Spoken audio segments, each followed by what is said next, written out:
The rhythmic tick of the grandfather clock in my study was usually the loudest sound in my world.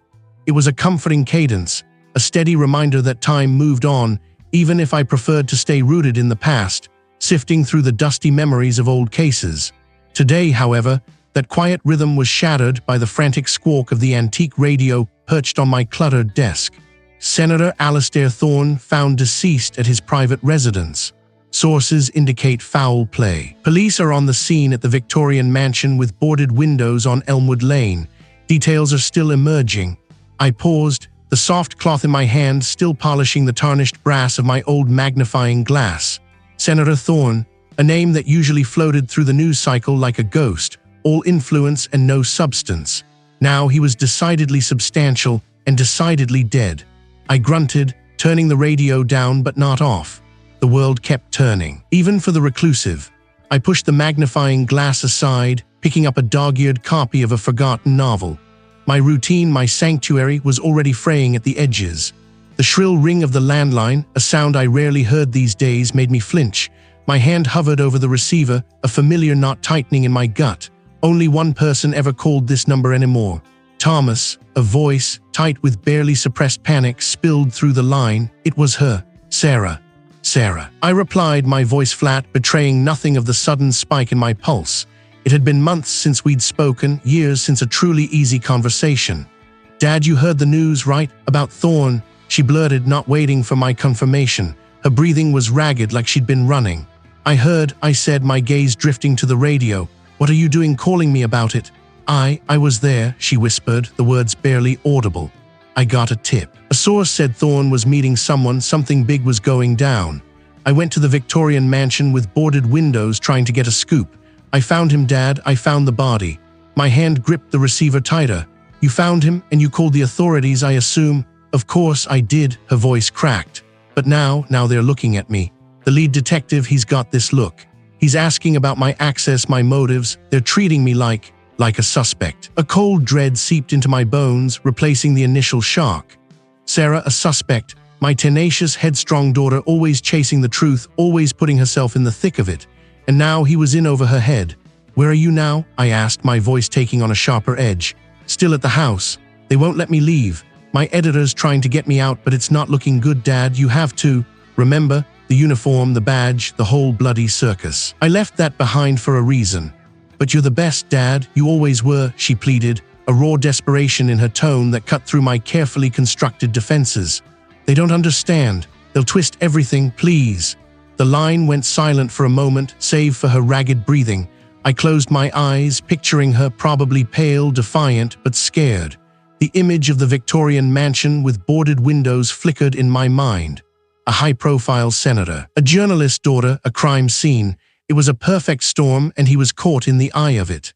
Stay put, I finally said, the words tasting like ash in my mouth. Don't say anything more than you have to. My routine was well and truly shattered. I pulled on my worn tweed coat, grabbed my ancient fedora, and stepped out into the biting evening air. The Victorian mansion with boarded windows was a spectacle, even from a block away. Blue and red lights pulsed through the twilight, casting an eerie glow on the surrounding trees. A small crowd of gawkers had gathered, drawn by the macabre allure of a senator's demise. I blended in with the curious onlookers, keeping my head down, my eyes scanning. My old instincts, long dormant, began to stir. I watched the movements of the officers, the way they held themselves, the subtle shifts in their gazes. I recognized the lead detective by his weary posture and the way he barked orders. He was good, I remembered, but perhaps too by the book for a case like this. I edged closer, using the cover of a reporter's van to get a better view. The boarded windows, meant to deter vandals or perhaps prying eyes, now seemed to scream secrecy. Through a gap in the police tape, near the side of the house, I caught a glimpse of a broken window pane. It wasn't boarded like the others. Perhaps an oversight or a recent breakage. My eyes narrowed. The jagged shards of glass lay scattered on the ground, glinting under the glare of a portable floodlight. But something felt wrong. I saw the way the glass had fractured, the pattern of the debris. It wasn't consistent with a forceful impact from outside, like a rock or a crowbar. No, the way the fragments were distributed, the way the main pane had given way, suggested pressure from within. a subtle discrepancy, one easily missed in the chaos of a high-profile murder scene. An intruder wouldn't break a window from the inside to get in. Someone inside might break it to get out or to stage an entry. My mind, once a steel trap for details, began to whir. The senator, a prominent figure, found dead. My daughter, an ambitious journalist, caught at the scene. This wasn't just a murder. This was a setup. And Sarah was smack in the middle of it. A profound weariness settled over me, a familiar weight I thought I'd shed years ago. But the sight of that glass, the memory of Sarah's terrified voice, galvanized something deep inside me. I had to investigate, not for the badge, not for justice, but for her. Reluctance gnawed at me, a bitter taste, but it was overshadowed by a fierce, primal determination. I had no choice. The biting evening air was a cold slap, a welcome distraction from the oppressive silence I'd left behind in my study. My ancient fedora did little to ward off the chill, but it felt right, a familiar weight on my head. I walked briskly, my worn tweed coat doing its best against the wind, towards the address I'd been given. The Victorian mansion with boarded windows loomed ahead, a hulking silhouette against the bruised twilight sky. I flashed my old, retired detective's badge, a courtesy mostly, but it often worked wonders and was waved through with a grunt. Inside, the grand entrance hall, once undoubtedly magnificent, was a chaotic mess of evidence markers, camera flashes, and the hushed, urgent voices of investigators. The air hung thick with the metallic tang of blood and something else, something cloying and sickly sweet, like decaying flowers. My stomach tightened. This was the world I'd abandoned, the world Sarah had unwittingly dragged me back into. My first stop was a makeshift interview room set up in what looked like a converted drawing room. Ornate fireplace now obscured by a white board covered in diagrams. Thorne's chief of staff, a man named Marcus, sat across a chipped table, his face a mask of strained composure. He was impeccably dressed, even now his tie still knotted perfectly, his eyes darted nervously. "Thomas," I said, extending a hand. "I'm here about Senator Thorne." Marcus offered a limp handshake. "The investigators already. I've told them everything." "I'm sure I have," I replied, pulling out a small notebook, though I rarely used it. "Just a few follow-up questions. I was close to the senator." He sighed, running a hand through his slick-back hair. "For 5 years, I managed his schedule, his press, pretty much everything. And his enemies?" I leaned forward slightly. "Did he have many?" Marcus hesitated, picking out a loose thread on his cuff. "A man in his position, he made waves. Political opponents, of course, but nothing personal. Not like this." "What about his temperament?" I pushed gently. "Was he prone to outbursts? Did he ever threaten anyone, or was he threatened?" "Senator Thorne was passionate," Marcus answered, choosing his words carefully. "He had strong convictions. Yes, he could be forceful, but a threat, never. He was a statesman." "Any recent arguments, disputes over policy, or perhaps something less public?" Marcus's gaze flickered away. "He had his moments. There were private consultations, meetings I wasn't privy to. He kept a very tight lid on certain discussions." "Private consultations? With whom?" "He didn't say. Just told me to clear his schedule, sometimes late at night, sometimes at unusual locations. He was a very private man about certain things. He'd just say, 'I have an engagement,' and expect me to manage the fallout." "Any names come to mind? Anyone who might have felt particularly wronged by the senator, personally or professionally?" He shook his head, looking genuinely distressed. "No, I mean, there were always people unhappy with his voting record, his campaigns, but no one who'd..." I thanked Marcus, sensing I'd extracted all I could for now. The private consultations were a thread, thin but present. Thorne clearly had a hidden life, or at least a hidden agenda. My next stop was the precinct's temporary command post, set up in a large conference room, where Sarah was being held for questioning. The officer on duty, a fresh-faced young man, eyed me warily until I showed my badge again. "He's been asking for you, Thomas," he responded, gesturing towards a closed door. I pushed it open, my daughter. My heart ached, but I pushed the emotion down. I was a detective now, not just a father. "Sarah," I added, pulling up a chair. "What in God's name happened?" She glared at me, her jaw tight. "You finally decided to show up, after I've been grilled for hours. Don't play games with me, Sarah. Your fingerprints were found on the murder weapon. You were at the scene. I told them I found him. I tried to help." Her voice was hoarse, strained. "I was following a lead. I went to the mansion and I found him. He was already gone." "A lead on what?" I asked, my voice low, insistent. Why were you there, Sarah? And don't give me any journalist's code of ethics nonsense. You're in trouble, deep trouble, and I can't help you if you lie to me. She looked away, picking at a loose thread on her jeans. The silence stretched, thick with unspoken truths. I waited, letting the pressure build. Finally, she exhaled a ragged sound. I was investigating Thorne, not just his public persona, his finances. I'd been working on a story for months. He was involved in some seriously shady dealings. Shell corporations, offshore accounts, kickbacks from certain contractors for government projects. My mind reeled. Thorne, the pillar of integrity, the senator, illicit finances. What kind of proof did you have? That's why I was there. I had a source. Someone close to him who promised to give me documents, proof. He said Thorne kept everything in his private office in his mansion. I was supposed to meet my source there at a specific time to get the files. But when I got in, Thorne was already dead. My source was nowhere. Your source? I repeated, the name of this phantom individual already a priority in my mind. Who is it? She shook her head. I can't, not yet. They're in danger. If Thorne was killed because of this, my source is next. Sarah, this isn't a story anymore. This is your life. I know, she snapped, then lowered her voice. But I need to protect them. They trusted me. Did you find anything? No, I barely got inside before I found him.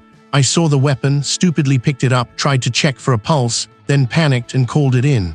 The pieces were beginning to fit, albeit clumsily. Her story, while self-serving, held a ring of desperate truth. It certainly explained her presence and the fingerprints. It didn't clear her, not fully, but it gave her a motive for being there that wasn't murder. Later that night, leveraging what little goodwill remained from my old days, I managed to gain access to Thorne's private office. It was still technically part of the crime scene, but the initial sweep was done, and the lead investigator, an old acquaintance, owed me a favor. The office was a testament to Thorne's public image. Mahogany desk, leather-bound books, awards gleaming under the harsh forensic lights. I moved methodically, my eyes scanning, my fingers lightly brushing surfaces. The drawers of the desk were neatly organized, files labeled with a meticulous precision that suggested a man who valued order. I pulled out my phone, a surprisingly capable device for an old relic like me, began to photograph everything that seemed remotely out of place or potentially relevant. A list of campaign donors, a series of cryptic notes scribbled on a legal pad, a discreetly locked cabinet that I couldn't open without breaking protocol or the lock. Then I found it, tucked beneath a stack of policy proposals, a personal planner. It wasn't a typical appointment book. Most pages were blank, but scattered throughout were single entries, dates followed by a short, almost poetic phrase or a single unusual symbol. No names, no locations, just these odd, fragmented notations. Very peculiar. I snapped a dozen photos of the planner, making sure to capture every page with an entry. This wasn't a schedule. It was a cryptic journal, or perhaps a coded message. It spoke of a mind that operated on a different plane, a secret language known only to Thorne, and perhaps to his killer. Sarah's confession, Marcus's evasions, and now this cryptic planner. The simple murder of a senator was rapidly twisting into something far more intricate, a tapestry woven with hidden threads and dangerous secrets. And my daughter, my headstrong, brilliant Sarah, was caught right in the middle of it. The game, it seemed, had only just begun. The planner lay open on my desk, a silent, mocking testament to Thorne's convoluted existence. The syndicate, the stylized pin, they were anchors in a sea of questions, pulling me towards something far more organized than a simple hit. Thorne hadn't just been a senator, he'd been a member, a player in a game I was only just beginning to understand. My gut, that old, reliable compass, pointed towards the exclusive world of the city's elite, the kind of places where power was traded like currency and secrets were currency itself. I spent the better part of the afternoon digging, making calls that stretched the goodwill of old contacts. My inquiries were vague, careful, but focused on whispers of an exclusive members-only club Thorne was known to frequent, a place called the Argus Society. It was tucked away behind an unassuming facade downtown, a building that seemed to absorb light rather than reflect it. Gaining access wouldn't be easy. These places had more layers of security than Fort Knox, designed to keep out precisely my kind. I found my way in the old-fashioned way, observation, patience, and a well-placed $50 bill in the palm of a weary valet. He misplaced a key card belonging to a minor industrialist, a man I'd seen entering earlier, whose build was roughly similar to mine. A quick change of clothes in a nearby alley, a borrowed pair of spectacles, and a confident stride were all I needed. The doorman barely glanced at the card, his gaze sweeping over my face for a fraction of a second before the heavy oak doors swung open. Inside, the air was thick with the scent of aged leather, expensive cigars, and hushed ambition. Low lighting cast long shadows across opulent velvet furnishings and dark mahogany panels. Men and women, impeccably dressed, moved with an almost predatory grace, their conversations a murmur of power and influence. I drifted, a ghost among the living, my eyes scanning for any sign of the syndicate or the pin. I saw several men wearing discreet lapel pins, not identical to the one I'd found, but similar in their abstract design, hinting at membership in various, perhaps nested, societies. It was a subtle signal, a mark of belonging. I ordered a whiskey I didn't intend to drink, finding a quiet corner that offered a good vantage point. From here, I watched a group of older men gathered around a fireplace, their voices barely audible, but their gestures animated. One of them, a stout man with a booming laugh and a diamond pinky ring, wore a pin that was identical to Thorne's. My pulse quickened. He was laughing, seemingly without a care in the world, while the man he'd known lay dead. "You're not a member, are you, old man?" The voice was low, gravelly, right behind my ear. I hadn't heard him approach. My hand instinctively went to my pocket, brushing against the small, worn notebook I carried. I turned slowly, my expression carefully neutral. He was tall, lean, with eyes that seemed to have seen too much. No pin on his lapel, but he carried himself with an authority that spoke volumes. "Just enjoying the ambience," I replied, my own voice steady. He leaned closer, his scent a mix of sandalwood and something metallic. "Like old coins, the ambience here isn't for outsiders, especially not outsiders poking their noses into things that don't concern them." His gaze was unnervingly direct, devoid of any warmth.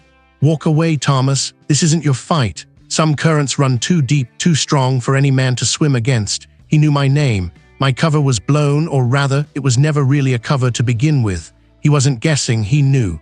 "Is that a warning?" I inquired, keeping my voice level, though my stomach tightened. A faint, almost imperceptible smile touched his lips. "Consider it a friendly piece of advice. For my own safety, some doors, once opened, can never be closed without consequences." He straightened, his eyes flicking towards the group by the fireplace, then back to me. "Don't make a mistake I can't undo." With that, he turned and melted back into the crowd, leaving me with the lingering scent of sandalwood and a gnawing unease. The whiskey sat untouched. My time here was done. I needed to process this. My exit was as smooth as my entry, the valet still oblivious. Someone was watching me, someone connected to this syndicate, someone powerful enough to penetrate the facade of a quiet, reclusive former detective. My phone vibrated. It was Sarah's lawyer, his voice tight with concern. "Thomas, Detective Miller just finished with Sarah. It wasn't good. They've got a witness who claims to have seen her arguing heatedly with Thorne outside his office, building the day before the murder. And they found traces of her unique ink in Thorne's desk blotter, consistent with her custom-made pen. Miller's convinced it points to a struggle, or at least a confrontation." My hand clenched around the phone. What about an alibi for the time of death? He was at a late-night editorial meeting. There are colleagues who can corroborate that, but Miller's pushing the opportunity angle, saying he could have slipped away, committed the act, and returned before anyone noticed. It's thin, but the public pressure, combined with this new evidence, makes it look bad. "Ink," I muttered, thinking of the notes in Thorne's planner, the cryptic entries.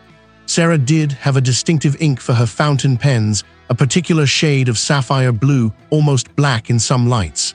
A journalist's tool. But to be found in Thorne's desk blotter, it felt too convenient, too neat. Someone was planting evidence or framing her. I ended the call, the lawyer's grim assessment echoing in my ears.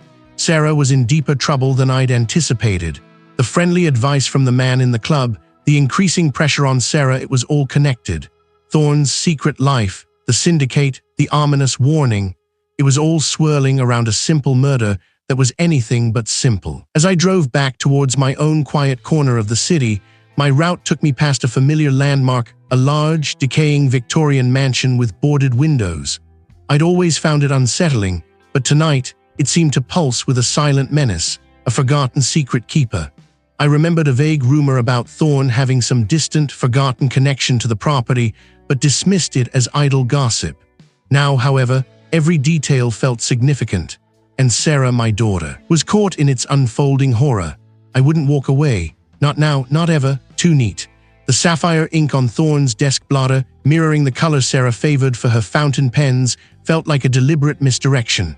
I'd seen enough of those in my time to recognize the scent of a frame-up, even if it was subtle.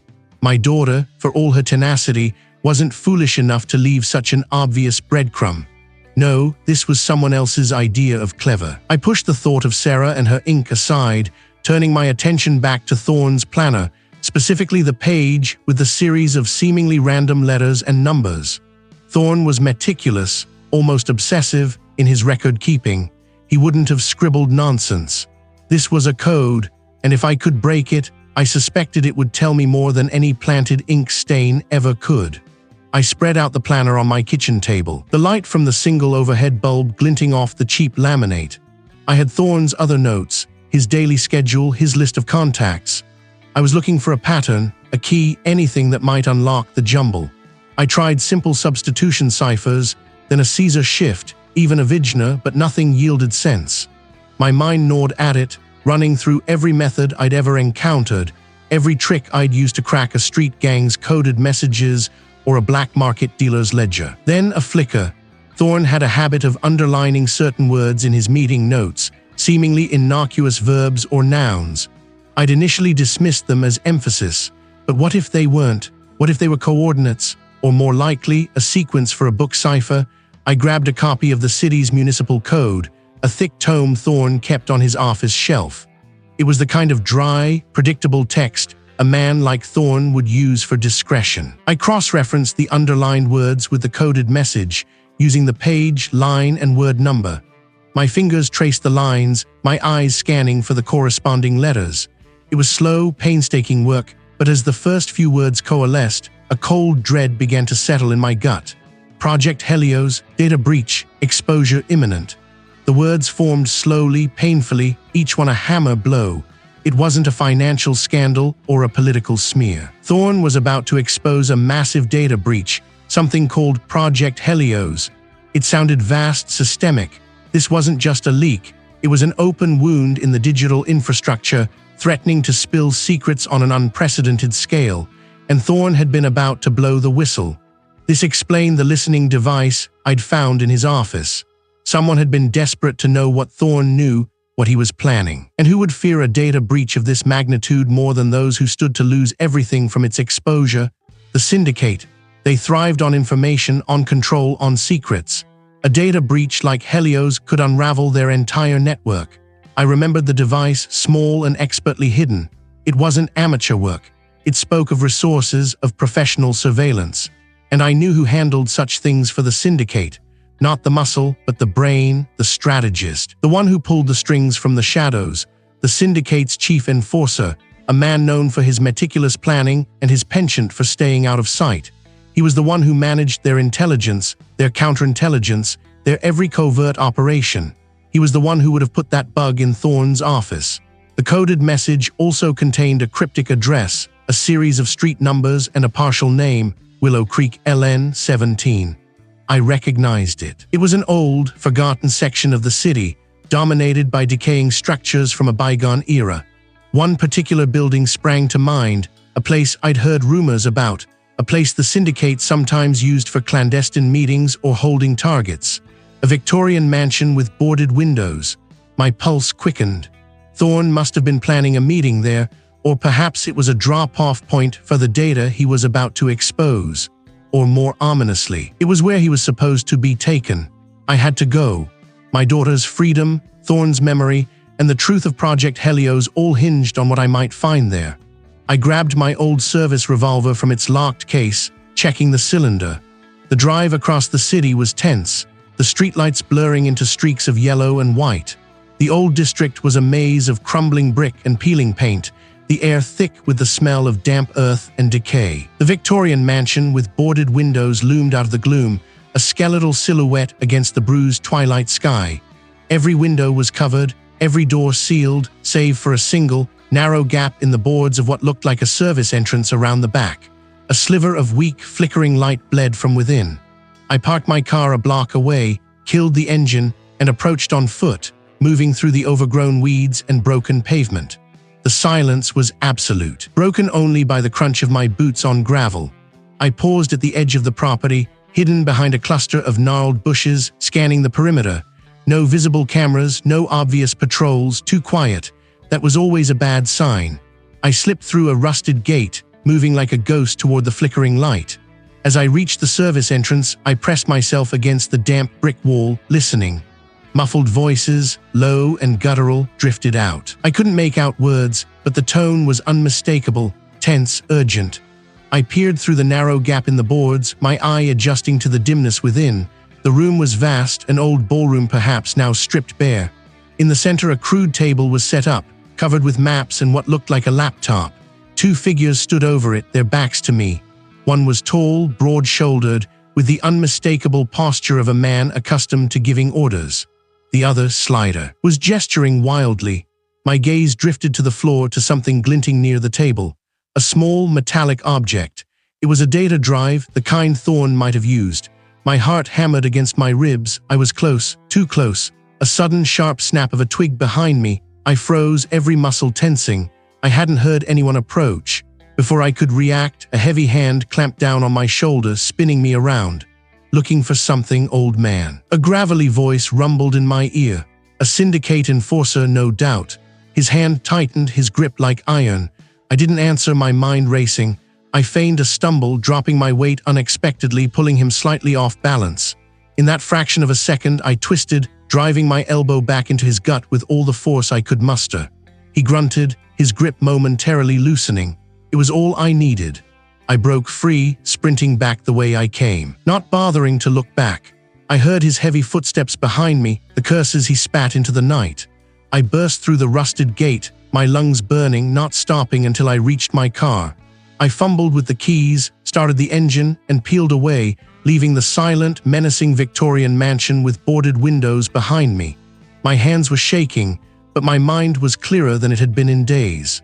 Thorne was onto Project Helios, a massive data breach. The syndicate, specifically their chief enforcer, had killed him to prevent the exposure, and now they knew I was onto them.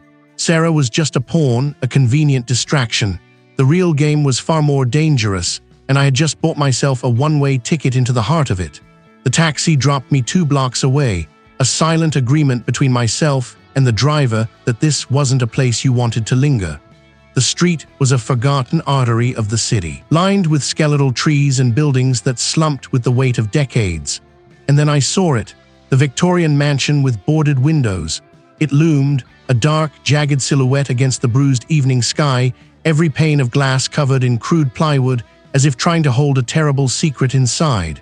This wasn't just a hideout, it was a fortress of silence. This was the syndicate's nerve center, the physical manifestation of Project Helios. I pushed open the wrought iron gate, its shriek echoing in the unnatural quiet.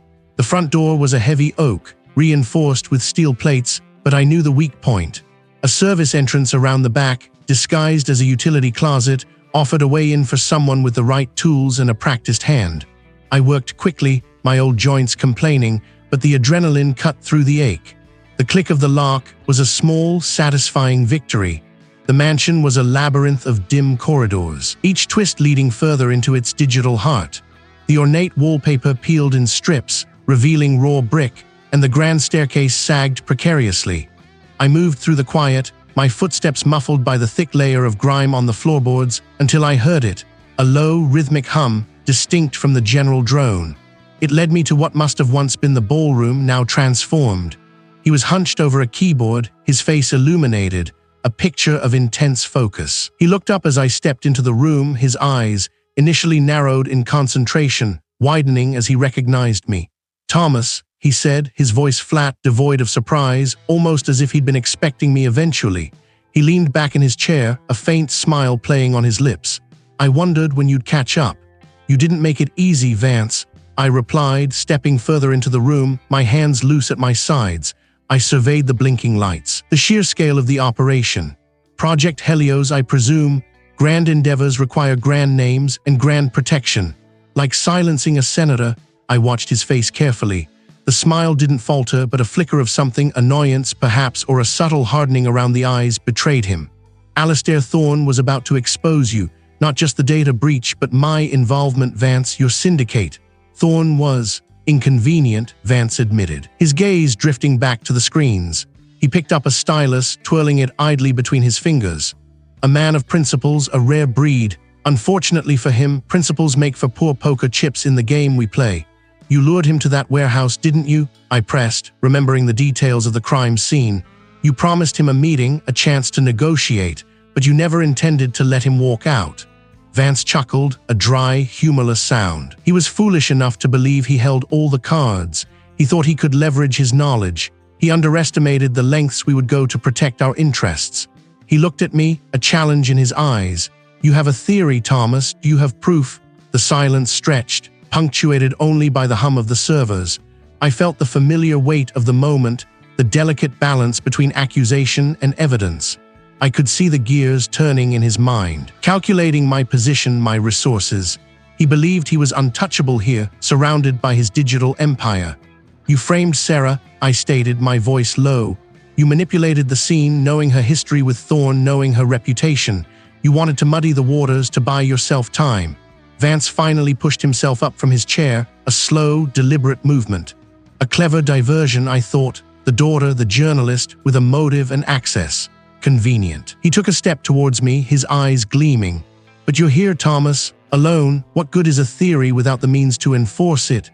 Just then, a faint creak echoed from the hallway, closer than I expected. Vance stiffened, his head snapping towards the sound. My heart gave a hopeful leap. Sarah emerged from the gloom, clutching a battered laptop to her chest, her face smudged, her hair wild, but her eyes burning with fierce determination. She looked exhausted, but triumphant. I found it, Dad, she panted, her voice breathless. The communication logs, Thorne's private server, Vance's encrypted channel. They were planning to meet. Thorne had a dead man's switch for his data, ready to go public if he didn't check in every hour. Vance knew it. He killed Thorne, then used a backdoor to disable the switch before it triggered. He even timestamped his access. It's all here. She held up the laptop, its screen a beacon in the dim room. Vance's composure shattered. His eyes darted from Sarah to me, then to the laptop, a flicker of genuine panic crossing his features. Give me that, he roared, lunging towards her, his hand outstretched like a claw. I moved instinctively, years of training kicking in. I stepped into his path, blocking his charge. He was younger, stronger, but I had the element of surprise and a lifetime of anticipating a cornered man's desperation. My shoulder connected with his chest, knocking the wind out of him, sending him stumbling back against a server rack. The rack shuddered, a cascade of warning lights flashing across the panels. Get back, Sarah, I yelled, pushing her behind me. Vance recovered quickly, his face contorted with rage. He swung a wild punch which I ducked, feeling the whoosh of air past my ear. I countered with a jab to his stomach, not enough to fell him, but enough to make him grunt. He came at me again, a flurry of desperate blows, aiming to incapacitate. I blocked, parried, my movements economical. He was powerful but sloppy, driven by panic. He grabbed a metal bar from a nearby maintenance cart, swinging it like a club. The bar whistled past my head. I twisted, grabbing his arm, using his own momentum against him. We grappled, grunting, struggling for control of the weapon. The air grew thick with the smell of sweat and ozone. I saw an opening, a momentary lapse in his guard. With a surge of strength I didn't know I still possessed, I twisted his arm, forcing the bar from his grasp. It clattered to the floor with a loud clang. He stumbled, disoriented, and I seized the moment. I pushed him hard against the humming server racks. He hit the metal with a sickening thud, his head snapping back against a cooling unit. He slumped, dazed but not out. Sarah, the cable, I gasped, pointing to a discarded length of network cable on the floor. She understood immediately, her journalistic instincts overriding her fear. She snatched up the cable, moving with surprising speed, and looped it around Vance's wrists, pulling them tight behind his back. He struggled, mumbling incoherent curses, but the blow to his head had taken most of the fight out of him. It's over, Vance, I said, my chest heaving, leaning against a rack to catch my breath. The hum of the servers suddenly seemed deafening. Sarah, her hands still trembling, quickly connected her laptop to the syndicate's network. "I'm downloading everything," she announced, her voice cracking with relief and adrenaline. "The full Project Helios ledger, every transaction, every name, every stolen piece of data. Thorne's murder, the framing, it's all here, we have everything." I looked at Vance, slumped against the glowing servers, his empire crumbling around him. The truth, finally, was laid bare. The hum of the servers, still relentless, felt like the dying gasp of a leviathan. Vance, slumped against the cold metal, was a picture of a man utterly broken, his carefully constructed empire of lies and influence now nothing but dust. I watched him for a long moment, the silence thick with the weight of everything Sarah had just laid bare. The truth, when it finally erupted, wasn't a sudden explosion, but a slow, creeping realization, like watching ice melt from the inside out. The world outside that digital tomb caught fire. Sarah's exposé, meticulously researched and devastatingly precise, hit the digital presses like a meteor. The initial tremors were immediate, headlines screaming, politicians scrambling, news anchors struggling to keep up. I saw it unfold from the quiet solitude of my apartment, watching the televised reports. The scope of the syndicate, the deep roots of their corruption, the sheer audacity of their operations, it was all there, laid out for everyone to see. Senator Thorne's murder, once a singular tragedy, was now just one bloody thread in a vast, dark tapestry. Arrests began within hours. The sheer number of public figures implicated was staggering. Corrupt officials, corporate executives, even a few high-ranking law enforcement officers, their faces, once symbols of power and integrity, now flashed across screens, accompanied by mugshots and grim pronouncements. The syndicate, built on secrecy and intimidation, withered under the harsh glare of public scrutiny. Their network, once impenetrable, began to unravel at an astonishing pace. Vance, of course, was among the first to be taken into custody, his digital fortress proving no match for the real-world consequences of his actions. A few days later, Detective Miller called. He wanted to meet. Not at the precinct, he said, but somewhere less official. He gave me an address. A quiet street on the city's outskirts, lined with overgrown elm trees. I found him waiting on the porch of a large, Victorian mansion with boarded windows, its once elegant facade now a testament to neglect. Paint peeled in curling strips, and the ornate iron fence sagged on broken hinges. It looked like a place forgotten by time, a fitting backdrop for the final act of a forgotten conspiracy. Miller stood with his hands in his pockets, gazing at a cracked gargoyle perched above the front door. He looked tired, but there was a glint of satisfaction in his eyes. "Thought this place was fitting," he answered, turning to me. "Belonged to one of Thorne's shell companies. Empty for years, no prying eyes, no buzzing phones." I nodded, stepping onto the creaking porch. The air was still, heavy with the scent of damp earth and decaying wood. "So, it's done?" I questioned, though I already knew the answer. He let out a slow breath. "Done almost, we're still peeling back layers, but the core of the syndicate is gutted. Vance is singing like a canary, trying to save his own skin. Confirmed everything Sarah uncovered, and then some. The network of bribery, the shell corporations, the influence peddling. Thorne was the face, but Vance was the brain, pulling the strings, leveraging information, blackmailing anyone who stood in their way. Thorne's death, I mused, was just another piece of their machinations. Starting to fear Vance's ruthlessness. Vance decided to make an example, but he miscalculated. He never anticipated Sarah's tenacity or my involvement. He looked at me then, a wry smile touching his lips. "I always did have a knack for finding the rot, Thomas. Some things never change," I replied, the words tasting like ash and distant memories. "And Sarah, he's a hero." Her article cracked this open. "The public prosecutor's office is already preparing charges against dozens. It's going to be years of trials, but the foundation is there, thanks to her." He paused, then added, "And thanks to I put the pieces together. I pushed when no one else would." I just looked out at the overgrown garden, the tangled roses reaching like skeletal fingers. It wasn't about heroism for me. It was about Sarah, about righting a wrong. Later that evening, the city lights a distant shimmer through my window. Sarah came over. She looked exhausted, but her eyes held a fierce, triumphant light. "But you cast a very bright light this time." She smiled, a genuine, tired smile that reached her eyes.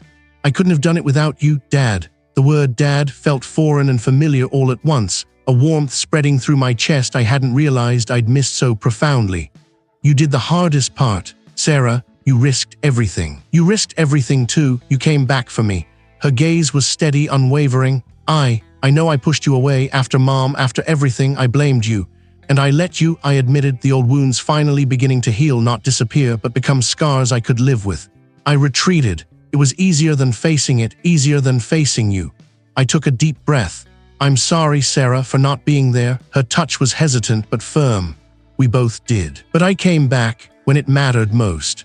I squeezed her hand, a silent promise hanging in the air. The path to reconciliation wouldn't be simple, not after years of estrangement, but this was a beginning.